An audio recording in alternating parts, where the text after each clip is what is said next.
his dream lives on.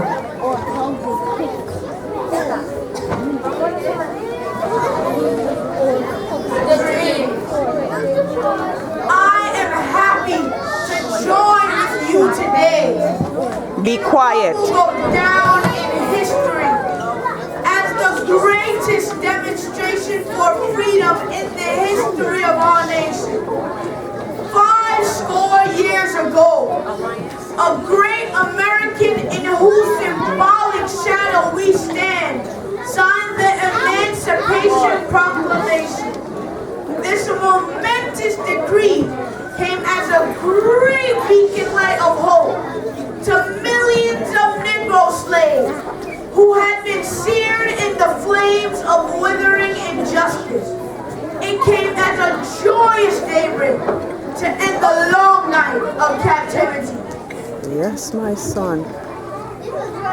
But 100 years later, we must face the tragic fact that the Negro is still not free. 100 years later, the life of the Negro is still sadly crippled by the manacles of segregation and the chains of discrimination. 100 years later, the Negro lives on a lonely island of poverty in the midst of a vast ocean of material prosperity. 100 years later, the Negro is still languishing in the corners of American society and finds himself in exile in his own land. So we have come here today to dramatize an appalling condition. In a sense, we have come to our nation's capital to cash a check. When the architects of our republic wrote the magnificent words of the Constitution and the Declaration of Independence, they were signing a promissory note to which every American was to fall here. This note was a promise that all men would be guaranteed the inalienable rights of life, liberty, and the pursuit of happiness. It is obvious today that America has defaulted on this promissory note insofar as her citizens of color are concerned. Instead of honoring this sacred obligation, America has given the Negro people a bad check, which has come back for insufficient funds. But we refuse to believe that the Bank of Justice is bankrupt. We refuse to believe that there are insufficient funds in the Bank of this nation. So, we have come to cash this check, a check that will give us upon demand the riches of freedom and the security of justice. We have also come to this hollow spot to remind America of the fierce urgency of now. This is no time to engage in the luxury of cooling off or to take the tranquilizing drug of gradualism. Now is the time to rise from the dark and desolate valley of segregation to the sunlit path of racial justice.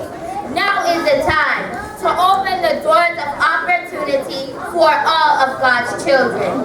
Now is the time to lift our nation from the quicksand of racial injustice to the solid rock of brotherhood.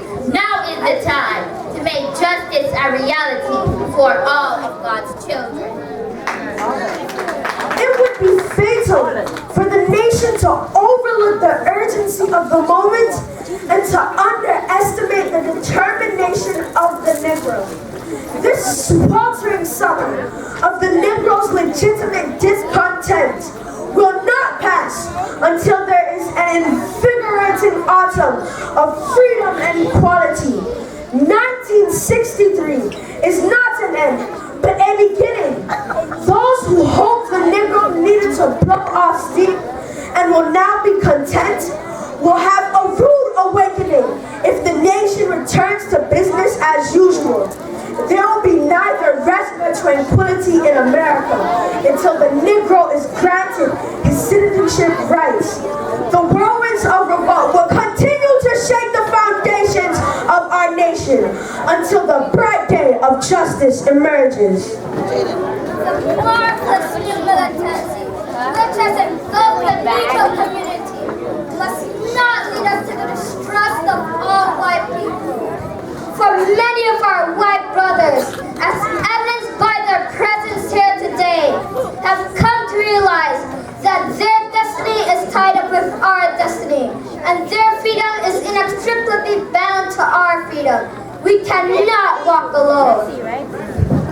And as we walk, we must make the pledge that we shall march ahead. We cannot turn back. We can never be satisfied as long as a Negro in Mississippi cannot vote, and a Negro in New York believes he has nothing for which to vote. No, no, we are not satisfied, and we will never be satisfied until justice rolls down like waters and righteousness like a mighty stream. I am not unmindful that some of you have come here after great trials and tribulations. Some of you have come fresh from narrow cells. Some of you have come from areas where your quest for freedom left you battered by the storms of persecution and staggered by the winds of police brutality. You have been the veterans of creative suffering. Continue to work with the faith that unearned suffering is redemptive. I say to you today, my friends, that in spite of the difficulties and frustrations of this moment, I still have a dream. It is a dream deeply rooted in the American dream. I have a dream that one day this nation will rise up and live out the true meaning of its creed. We hold these truths to be self-evident, that all men are created equal. I have a dream that one day on the red hills of Georgia, the sons of former slaves and the sons of former slave owners will be able to sit down together at a table of brotherhood. I have a dream that my 4 children will one day live in a nation where they will not be judged by the color of their skin, but by the contents of their character. I have a dream today. I have a dream that one day the state of Alabama, whose governor's lips are presently dripping with the words of interposition and nullification, will be transformed into a situation where little black boys and black girls will be able to join hands with little white boys and white girls and walk together as sisters and brothers. I have a dream today. I have a dream that one day every valley shall be exalted. Every hill and mountain shall be made low. The rough places shall be made plain, and the crooked places shall be made straight. And the glory of the Lord shall be revealed, and all flesh shall see it together. This is our hope. This is the faith with which I return to the South. With this faith, we will be able to hew out of the mountain of despair a stone of hope. With this faith, we will be able to transform the jangling discourse of our nation into a beautiful symphony of brotherhood. With this faith, we will be able to work together, to pray together, to struggle together, to go to jail together, to stand up for freedom together, knowing that we will be free one day. This will be the day when all of God's children will be able to sing with a new meaning. My country, 'tis of thee, sweet land of liberty, of thee I sing. Land where my fathers died, land of the pilgrim's pride. From every mountainside, let freedom ring. When we allow freedom to ring, when we let it ring from every village and every hamlet, from every state and every city, we will be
grade 5.